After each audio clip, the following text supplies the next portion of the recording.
Welcome back. ભર ઉનાળે જામી શકે છે ચોમાસું. હવામાન વિભાગે માવઠાની આગાહી કરી. 18 માર્ચથી 20 માર્ચ સુધી માવઠાનું એલર્ટ અપાયું. ગુજરાતના 20થી વધુ જિલ્લાઓમાં આ એલર્ટ અપાયું છે.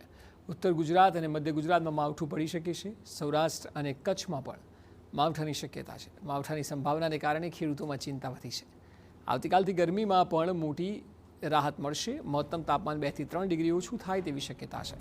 વારંવાર સર્જાતા પશ્ચિમી વિક્ષેપને કારણે ઉનાળામાં ચોમાસા જેવો માહોલ સર્જાશે.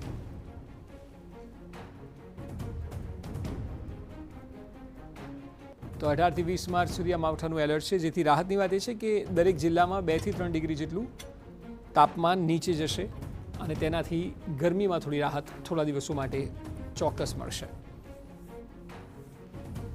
પશ્ચિમી વિક્ષેપને કારણે ઉનાળામાં વરસાદ પડી રહ્યો છે અને ખાસ કરીને સૌરાષ્ટ્ર અને કચ્છમાં આ સ્થિતિ જોવા મળશે કે જ્યાં માવઠાને લીધે વાતાવરણ બદલાશે અને ગરમીથી અહીંના લોકોને મોટી રાહત મળતી દેખાશે. કુલ 34માંથી 20થી વધુ જિલ્લાઓમાં એલર્ટ આપી દેવામાં આવ્યું છે.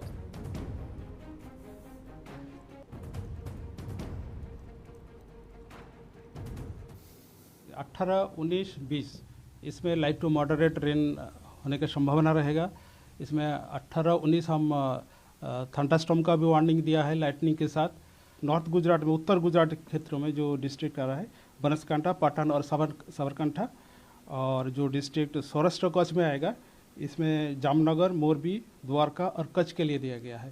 19 मार्च को इसमें रेन का जो डिस्ट्रीब्यूशन है और भी बढ़ेगा. नॉर्थ गुजरात रीजन में मैक्सिमम जो टेम्परेचर है इसमें 2 से 3 डिग्री सेंटीग्रेड फॉल रहेगा नेक्स्ट 4 डेज, और उसके आगे कोई बड़ा बदलाव नहीं रहेगा.